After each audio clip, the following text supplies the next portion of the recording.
বাড়িতে কেউ না থাকার সুযোগে বাড়িতে ঢুকলো চোরের দল। লক্ষাধিক টাকা চুরি করার পাশাপাশি ফ্রিজে রাখা খাবারও হাত সাফ করলো তারা। ঘটনাটি ঘটেছে দক্ষিণ দিনাজপুর জেলার বালুরঘাট শহরের বড় রঘুনাথপুর এলাকায়। বড় রঘুনাথপুর এলাকার বাসিন্দা সত্যম দত্ত গত 26 তারিখ কুম্ভ মেলায় গিয়েছিলেন। বাড়ি ফিরেই তার চক্ষু চড়ক গাছ। বাড়ি ফিরে ওই শিক্ষক দেখেন তার বাড়ির ছাদের দরজা ভেঙে ঘরে ঢুকে এলসিডি টিভি, প্রিন্টার, সোনার গহনা, টাকা সহ একাধিক জিনিস নিয়ে চম্পট দিয়েছে। শুধু জিনিস নিয়ে যাওয়াই নয়, ঠাকুর ঘরে থাকা গোপালের প্রসাদও খেয়ে নিয়েছে চোরের দল। ঘটনার তদন্ত শুরু করেছে বালুরঘাট থানার police. North Bengal Times report. আপনারা কোথায় গিয়েছিলেন এবং কি দেখতে পেলেন এসে বাড়ি থেকে? আমি 26শে জানুয়ারি গত রবিবার বিকাল 5টার ফাঁকা এক্সপ্রেস ধরে কুম্ভ মেলাতে যাই।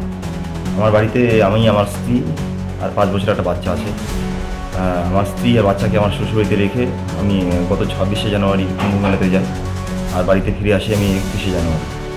বাড়িতে ফিরে এসে মেন দরজা, লোহার গেট, ওটা তালাটা আমি খুলি। তালাটা খুলে ভিতরে ঢোকার যে ডাইনিংয়ের যে দরজাগুলো আছে, দেখছি যে একটা দরজা খোলা।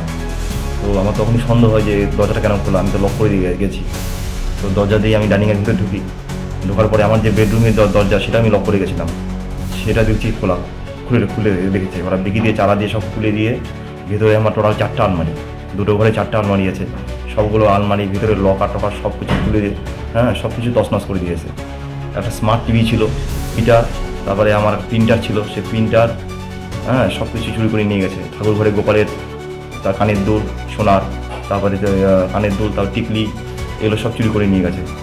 মানে কত টাকার ক্ষতি হয়েছে? আমার টোটাল 1 লক্ষ টাকার বেশি হবে, 1 লক্ষ টাকার উপরে ক্ষতি হয়েছে। বাড়িতে কি সোনাদানা ছিল? সোনাদানা বলতে গোপালের টিকলি আর এটাই ছিল, আর কিছু টাকা পয়সা ছিল।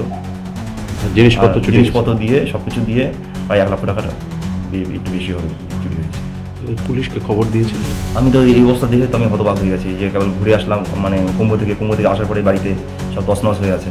তো আমি তো দেখেই তো মানে খুবই অবস্থা খারাপ। তারপরে সঙ্গে সঙ্গে আমি পুলিশকে খবর দিই, থানাতে ফোন করি। আমি কি চাইছেন এখন আপনি? আমি চাচ্ছি প্রশাসন যেন উপযুক্ত ব্যবস্থা নেয়, যারা এই কাজটা করলো তাদেরকে যেন উপযুক্ত শাস্তি হয়, এবং আমার যেটা ক্ষয়ক্ষতি হলো সেই ক্ষয়ক্ষতিটা যেন আমি ফিরে পাই, এবং ভবিষ্যতে আমরা যেন এটা সুস্থ মতন এই পরিবেশ, এই পাড়াটা নতুন পাড়া হয়েছে, এই পাড়াতে যেন আমরা বসতিটা মানে সুষ্ঠুভাবে শান্তিভাবে করতে পারি, এরকম ঘটনা যাতে ভবিষ্যতে আর না ঘটে, সেই পদক্ষেপ যেন প্রশাসন অবশ্যই করে। আপনার নামটা কি? আমার নাম সত্যম দত্ত। আপনি কি স্কুল শিক্ষক? আমি হরিপুর প্রাথমিক বিদ্যালয়ের প্রধান শিক্ষক।